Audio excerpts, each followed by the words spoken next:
ప్రభు నామాన్ని బట్టి సన్నిధిలో ఇప్పుడు వచ్చిన దేవుని దేవుళ్ళందరికీ మరొకసారి ప్రభు నామమున శుభాలు తెలియజేస్తున్నాను. దేవుని కృపా కార్యక్రమం బట్టి మరొక శుక్రవార సాయంకాల ఆరాధనలో దేవుని నైపుణ్యంగా చెల్లించుకోవడానికి ప్రభు వాతావరణాన్ని మన కొరకు సామర్థ్యం గురించి దేవుని సన్నిధిలో కూర్చోడానికి ఇచ్చిన అవకాశాన్ని చెల్లిస్తున్నాం. గడిచిన ఆదివారం చదువుకున్న కీర్తన 100వ కీర్తనను మనము ఉత్తర ప్రతిగా చదువుకుని వాక్య సందేశాన్ని ఈ వాక్య భాగంలో నుండే ధ్యానిద్దాం.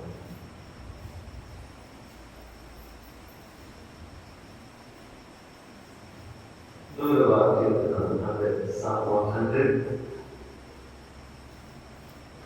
ఉత్తర ప్రతిగా మొదటి నేను సంఖ్య 2 ఈ రీతిగా ఆకరించాలి.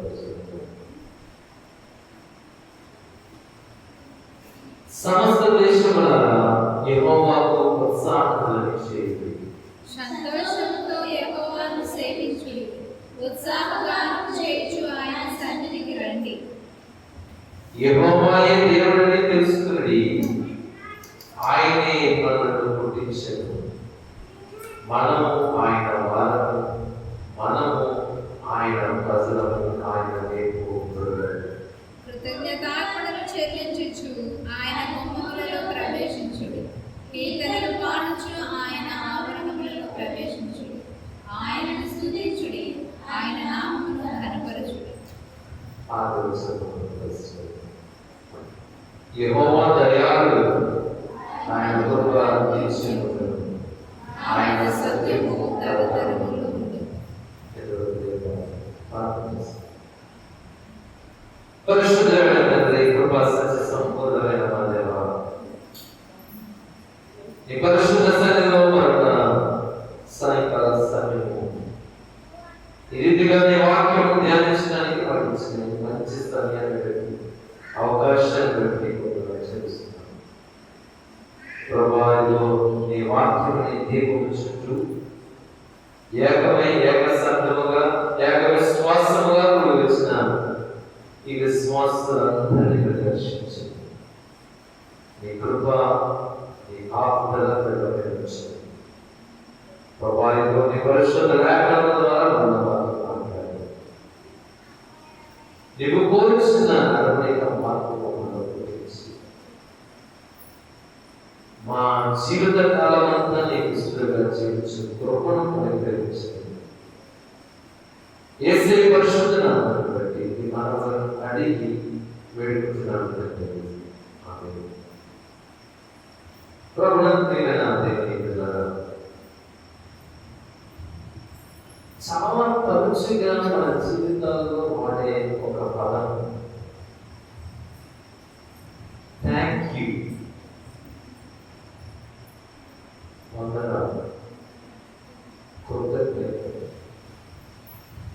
చాలా ఎక్కువ మాట్లాడతాను ఈ పదాన్ని. మనకు తెలుసు, అమెరికా దేశంలో అయితే పిల్లలకి బాగా చిన్నప్పుడే థ్యాంక్ యూ అని చెప్పకపోతే తీసుకున్న తర్వాత థ్యాంక్ యూ చెప్పకపోతే it's a very important word that we must learn very early in our life. మన జీవితంలో చిన్నతనం నుండి నేర్చుకోవాల్సిన ఒక పదం యూకరిస్టు, గ్రీక్ వర్డ్, కనుక ఇంగ్లీష్లో థ్యాంక్ యూ, తెలుగులో కృతజ్ఞతలు. ఈరోజు ఈ వాక్యాన్ని మనం గమనించినట్లయితే థ్యాంక్ యూ అన్న ఈ పదానికి ఎంత విలువ ఉందో మాట్లాడతాం. స్తుతి అర్పణ కీర్తన అని ఈ కీర్తన వాక్యం ఈరోజు నేను చెప్పాలనుకుంటుంది, learn to be thankful, not regretful. మన జీవితంలో మనం నేర్చుకోవాల్సింది, తెలుసుకోవాల్సింది ఏంటంటే కృతజ్ఞతా భావంతో జీవించడం. అంతేగాని అయ్యో అనే బాధతో, నాకు ఇది లేదే అనే బాధతో జీవించడం. What should be thankful for? మన జీవితాలలో దేని గురించిన కృతజ్ఞత మనము కలిగి ఉండాలి.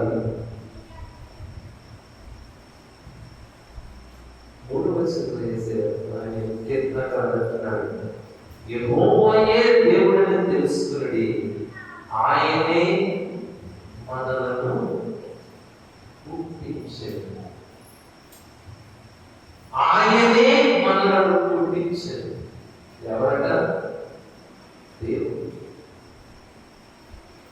కీర్తనల గ్రంథంలో మనం చాలా చోట్ల ఆయనే మనలను పుట్టించను, మనల్ని పుట్టించను, తల్లి గర్భంలో నన్ను పెట్టమగా చూసాను. We should learn to be thankful for because He has created us. మనల్ని ఆయన సృజించినందుకు, మనల్ని ఆయన పుట్టించినందుకు మనం కృతజ్ఞులుగా ఉండాలని వాక్యం ద్వారా తెలుస్తున్నాం. ఆయనే దేవుడని మనం తెలుసుకోవాలి. ఆయనే మనల్ని పుట్టించను, మనము ఆయన వారము, మనము ఆయన ప్రజలము, ఆయన దేవుడు.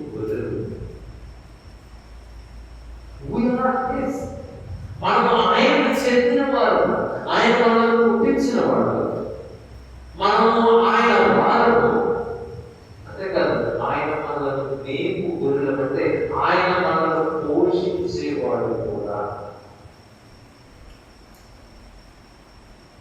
Is not only a creator, but He is also a preserver and provider. దేవుడు అనగా ఆయన కేవలం సృష్టించి మనల్ని విడిచిపెట్టేలేదు, ఆయన మనల్ని పోషిస్తున్నాడు, ఆయన మనల్ని సంరక్షిస్తున్నాడు. 139 కీర్తనలో మనం గమనిస్తే కీర్తనకారుడు ఆశ్చర్యపోతున్నాడు. ఈ మాటలు తెలుపుతూ నాకు ఆశ్చర్యం కలుగుతుంది, భయం కలుగుతుంది అంటున్నాడు. 11వ వచనం చూస్తే చూడండి, 139 కీర్తన 11వ వచనం. నా అంతరేంద్రియములను నీవే కలుగు చేసింది, నా తల్లి గర్భమందు నన్ను నిర్మించిన వాడు నీవే. నీవు నన్ను కలుగ చేసిన బిడ్డను చూడగా భయమును ఆశ్చర్యమును నాకు పుట్టుచున్నది. అందును బట్టి నేను నీకు కృతజ్ఞతాస్తుతులు చెల్లించుచున్నాను. నీ కార్యములు ఆశ్చర్యకరములు, ఆ సంగతి నాకు బాగుగా తెలుసు. ఏం చేస్తున్నాడంటే చెప్తున్నాడు,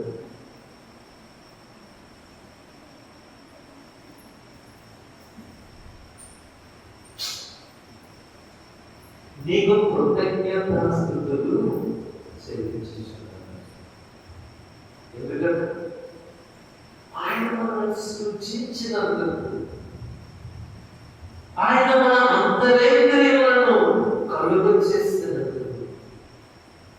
నిజంగా మన శరీరాన్ని, మన బాడీని కనుక, దాని యొక్క అనాటమీని కనుక ఆలోచన చేస్తే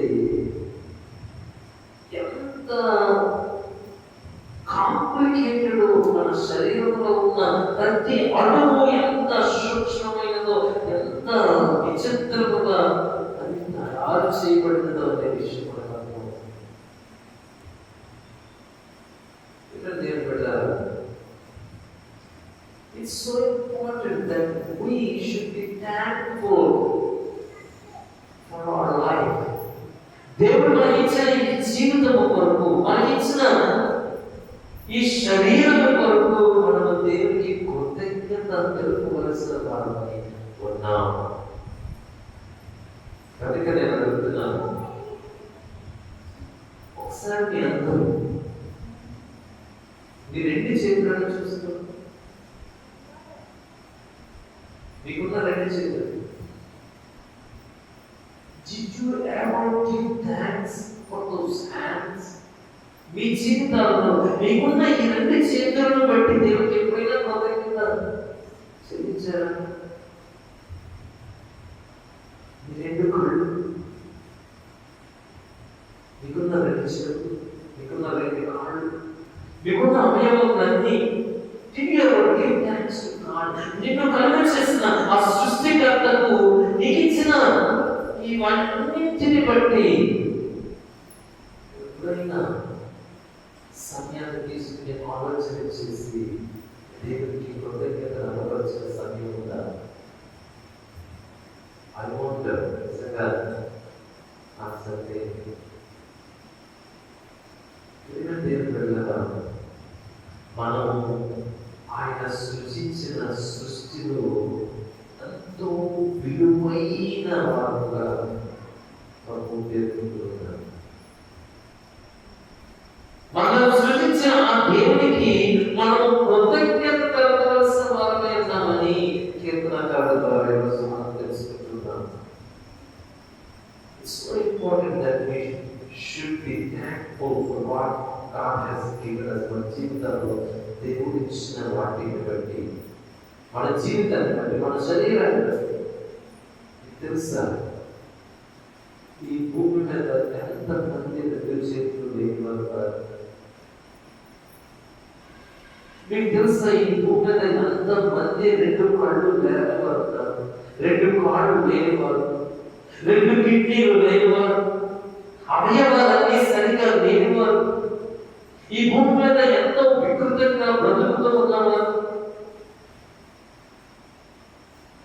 So many millions of people on this earth. ఈ భూమి మీద అనేక కోట్ల ప్రజలు ఇటువంటి సౌందర్యమైన, సౌష్ట్యమైన, అనుకూలమైన శరీరాన్ని కలగని వారు, లేని వారు అందరూ ఉన్నారు. నేను అడుగుతున్నాను ఈరోజు, did you ever give thanks for what God has given you in your lives? మీ జీవితంలో దేవుడి ఇచ్చిన ఈ ఆధిక్యత, మీకు ఇచ్చిన ఈ సమస్తాన్ని బట్టి కృతజ్ఞత చెల్లించగలుగుతారా? లేక అయ్యో నేను తెల్లగా పడలేదు అని బాధపడుతున్నాను, అయ్యో నేను సౌందర్యవతిగా పుట్టలేదు, అయ్యో నేను కొడుకలేను, అయ్యో నేను సన్నంగా లేను.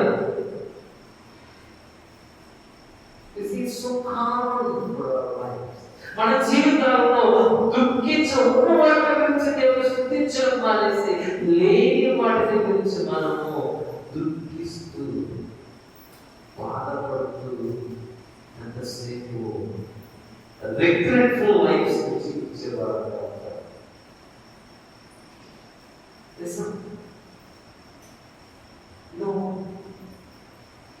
దేవుడిని మనము అవమానపరుస్తున్నట్లయితే,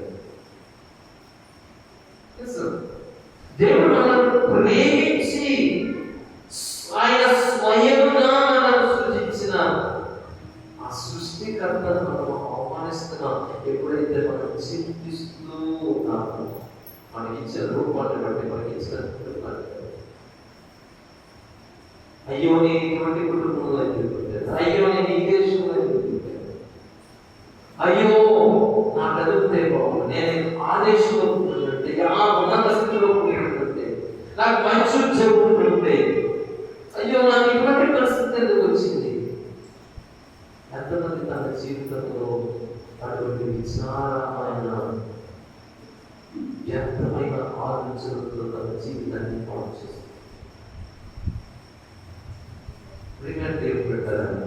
Today we should learn to be thankful for what God has given us. దేవుడు మనకి ఇచ్చిన సమస్తాన్ని బట్టి దేవుడికి కృతజ్ఞత తెలుపవలసిన వారమైనా. దావీదు చాలా పొందివాడు, మీకు తెలుసు. దావీదు మహారాజు ఆయన అంటున్నాడు, కృతజ్ఞత చెల్లిస్తున్నాడు, నా అంతరేంద్రియాలన్నింటినీ కలుగజేస్తాడు దేవుడు. వాటిని చూడగా నాకు భయం కలుగుతుంది ప్రభువా, నీవు ఎంత గొప్పవాడివి, నీవు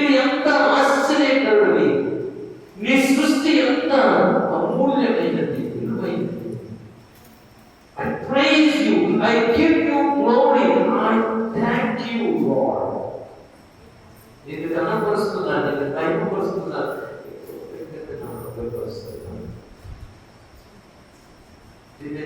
మనం పుట్టించిన వరకే కాదు, ఆయన మనల్ని పోషిస్తూ ఉన్నాడు, ఆయన మనల్ని నడిపిస్తున్నాడు.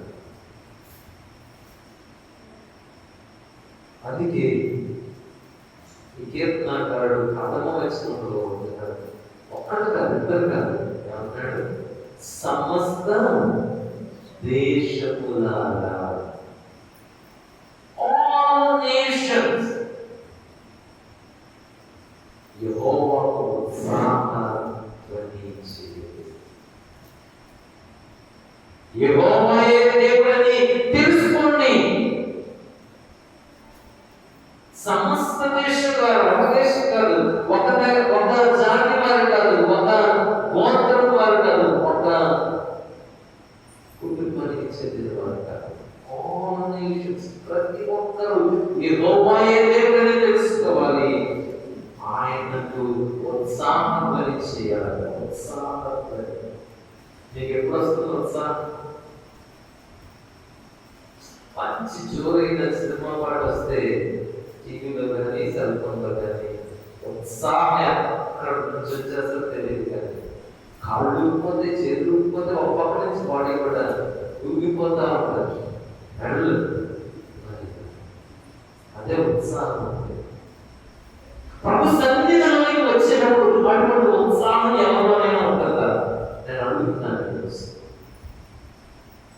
అటువంటి సంతోషం, అటువంటి ఉత్సాహం ఈ భూమి మీద ఆయన సన్నిధి ఆనందంలోనికి వచ్చేవారి జీవితంలో ఎప్పుడైనా చూసారా? ఉత్సాహంతో ఆయన సన్నిధికి వచ్చేవారు. ఈడ్చుకుంటూ అయ్యబాబు బైబిలే నిజంగా ఒక అరబీ వస్తారు, పరువంత భారంగా వస్తారు. బైబిల్ తీసుకురావడానికి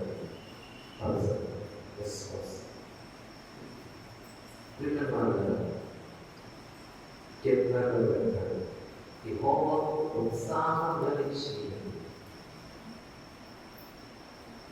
ఎంత పెట్టినా ఒక మాట అయినా ఏకీపించి పాడతారా? విశ్వాసం ఉత్సాహం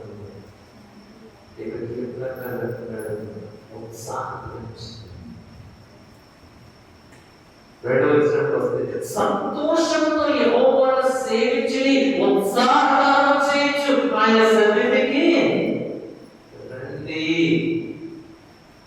ఆయన సన్నిధికి వచ్చేటప్పుడే ఉత్సాహంతో రావాలి, ఉత్సాహ గానం చేస్తూ రావాలట. That is what a thankful life will be. కృతజ్ఞతతో కూడిన జీవితం అటువంటి జీవితం.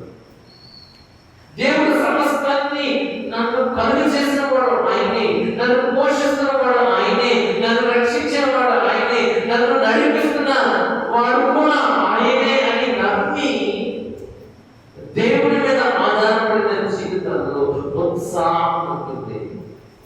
అందుకే అపోస్తలుడు పౌలు అంటాడు, శ్రమలో ఉన్నప్పుడు, జైల్లో ఉన్నప్పుడు, బంధింపబడినప్పుడు ఏమంటాడు? Rejoice in the Lord always, and I say again, rejoice. ఎల్లప్పుడూ ప్రభువునందు ఆనందించి, మరలా చెప్పుదును, ప్రభువునందు ఆనందించి. It's so important to be thankful. మన జీవితంలో కృతజ్ఞత కలిగిన వారైతే ఉత్సాహం ఈ సంతోషం మనలో నింపబడుతుంది. నిరుత్సాహం కాదు, విచారం కాదు. నిరుత్సాహం, విచారం ఈ లోకంలో ప్రతి క్రైస్తవుని బట్టి పిలుస్తున్న సాతాను కార్యం. విశ్వాసులలో అది ఉంటే ప్రమాదం. క్రీస్తుని కలిగిన వారి జీవితంలో అటువంటి నిరుత్సాహం, అటువంటి విచారం ఉంటే అది అది కేవలం దేవునికి మనల్ని దూరపరుస్తుంది. కనుక వాక్యం ద్వారా నేను చూస్తున్న మాట, ఉత్సాహంతో కృతజ్ఞతతో ఆయన సన్నిధికి రండి. 4వ వచనానికి వస్తే, కృతజ్ఞత అర్పణలు చెల్లించు ఆయన గుమ్మములలో ప్రవేశించు, కీర్తనలు పాడుచు ఆయన ఆవరణములలో ప్రవేశించు, ఆయనను స్తుతించుడి, ఆయన నామమును ఘనపరచుడి. అడుగుతున్నాను నేను, ఇది కొంత వివరించవలసిన అవసరం ఏం లేదు, చాలా స్పష్టంగా ఆయన కోపంలో నీకు వచ్చేటప్పటికే నీ హృదయంలో ఏముండాలి? కృతజ్ఞత ఉండాలి, కీర్తన ఉండాలి, సంతోషం ఉండాలి, పాట ఉండాలి, ఆయనను స్తుతించే నిజమైన ఆత్మీయత.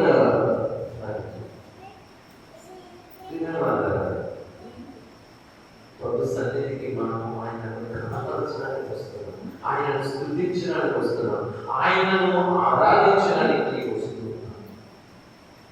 ఇది ఎంతో విలువైన సమయం. దేవుడిచ్చిన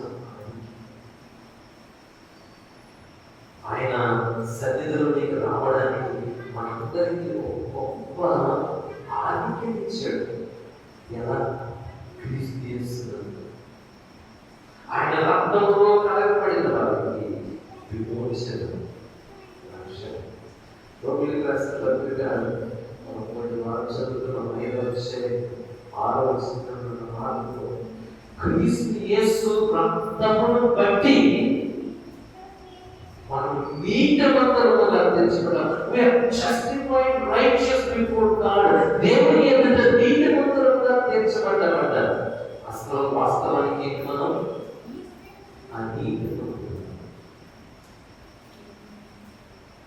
అనీతిమంతులకు, పాపులకు, బలహీనులకు, భక్తిహీనులకు. రోమిలకు రాసిన 5వ అధ్యాయంలో ఆ పత్రికలో ఒక మాటలే భక్తిహీనులకు, బలహీనులకు, ఇటువంటి వారి కొరకు యేసయ్య వచ్చాడట. ఒకసారి చూద్దాం, యేసయ్య వచ్చి ఏం చేశాడట? ఏం చేశాడంటే చూడండి, రోమిలకు రాసిన పత్రిక 5వ అధ్యాయం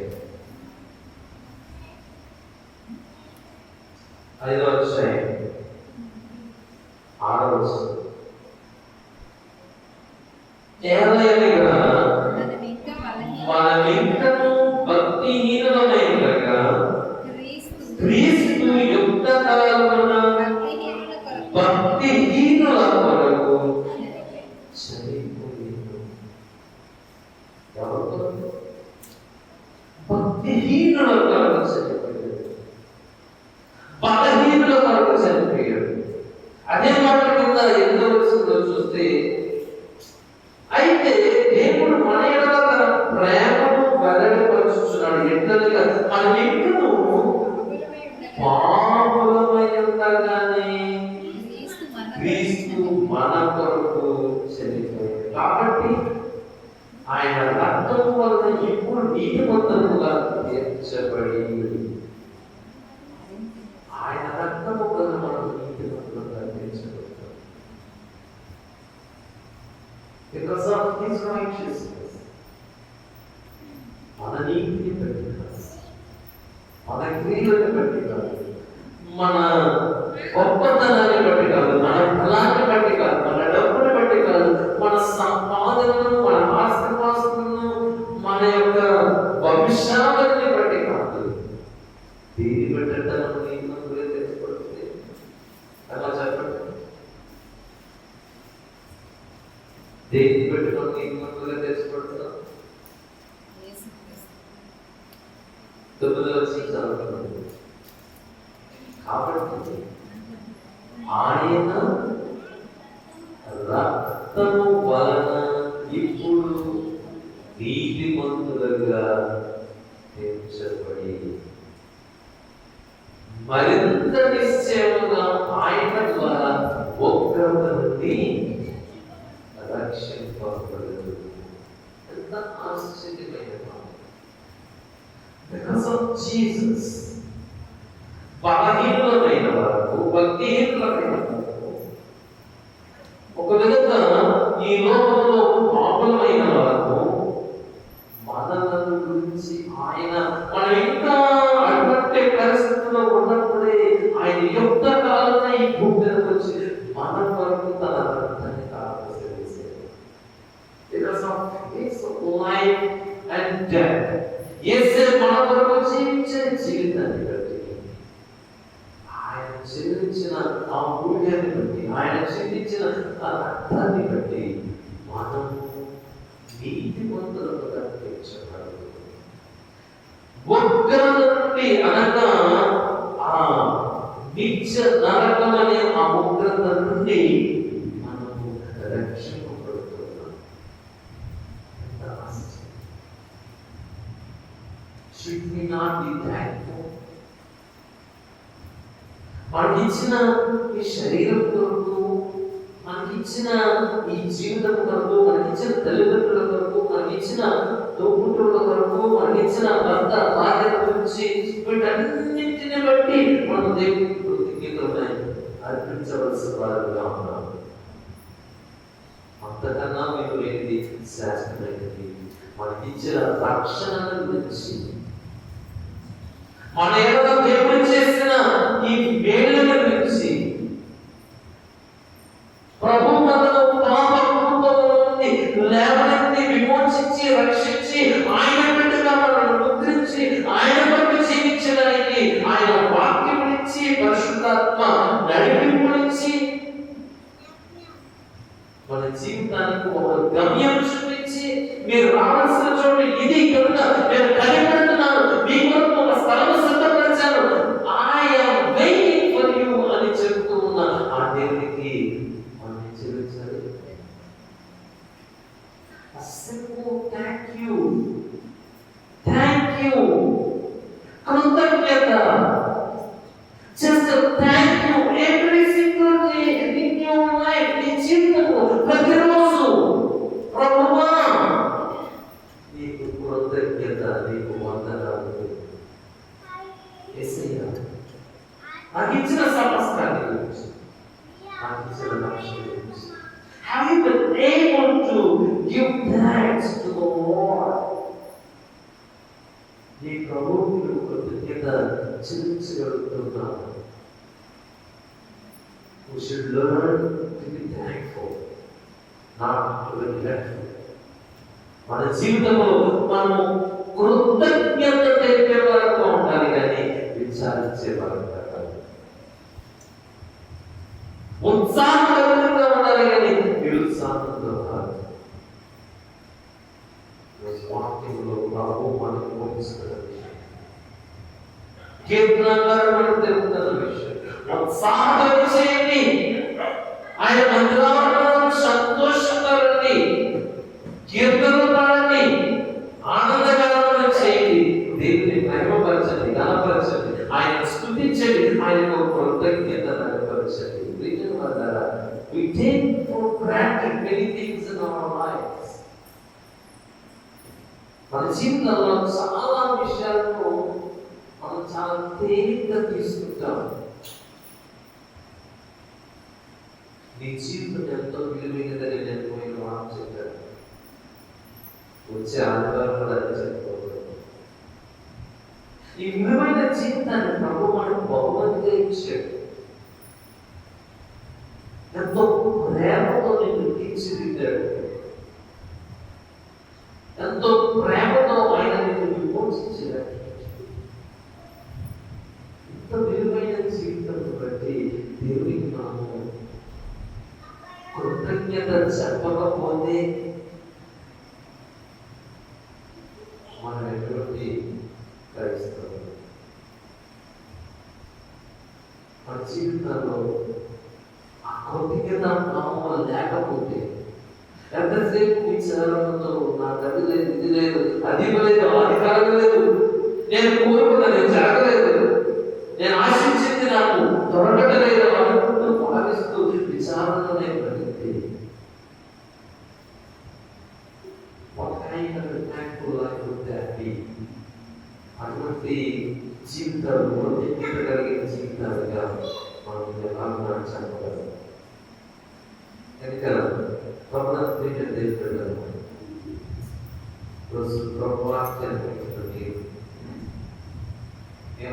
జీవితంలో నేర్చుకోవాల్సింది ఏంటంటే be thankful, not regretful. కృతజ్ఞత జీవించండి, విచారంతో కాదు.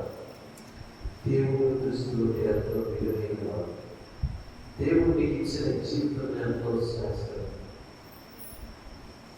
ఆఖరి వచనంలో వస్తే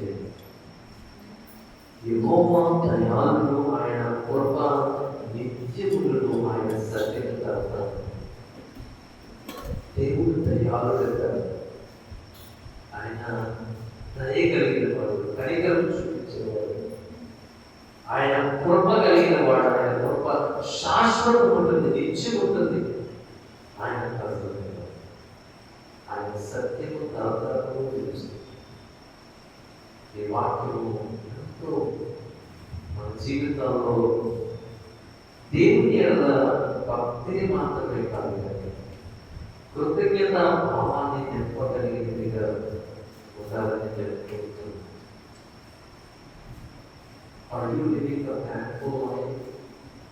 మరొకసారి అడుగుతున్నాం, కృతజ్ఞత కలిగిన జీవితాన్ని జీవించగలుగుతున్నారు. ప్రతిదానితో ప్రతి చిన్నదానితో మీ జీవితంలో పనులు చేస్తున్నాయి ఎంతో విలువైనవి, ఎంతో శ్రేష్టమైనవి. వాటిని బట్టి దేవుడిని మనము స్తుతించి కనపరిచి కృతజ్ఞత ఏర్పరచాల్సి. We should be thankful for what God has given us. దేవుడు మనకి ఇచ్చిన, భౌతికంగా మనకి ఇచ్చిన సమస్తాన్ని బట్టి, అనగా ఈ రూపం, ఈ శరీరం, ఈ భూమి మీద జీవించడానికి కావలసిన సమస్తం, భౌతికంగా మనకు కావలసిన ప్రతి అవసరాన్ని బట్టి దేవుడికి కృతజ్ఞత ఏర్పరచాలి.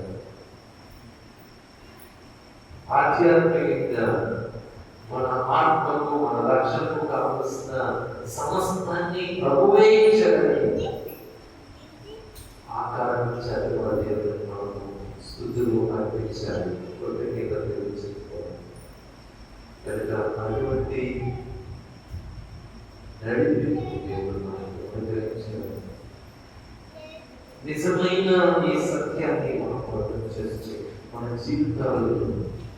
జీవితాలలో ఉన్న ఆ విచారాన్ని సంతోషంగా, మన జీవితంలో ఉన్న ఆ ప్రతికూలమైన ఆలోచనలను అనుకూలమైన ఆలోచనలను, నిరుత్సాహాన్ని ఉత్సాహంగా మార్చుకుని ప్రభువుకు నిజమైన సాక్షులుగా, నిజమైన విశ్వాసులుగా మన జీవితాన్ని మార్చుకున్నాం. అటువంటి మార్పు నడవడిక దేవుడు తన వాక్యం ద్వారా మనలో కలుగు చేసి ఆయన రాకడ పర్యంతము మనల్ని సంరక్షించి నడిపించుగాక. సమజ్ఞానం నుంచి దేవుని సమాధానం మన ప్రభువైన యేసుక్రీస్తు మీ హృదయంలో నడిపించుగాక. ముగింపు ప్రార్థన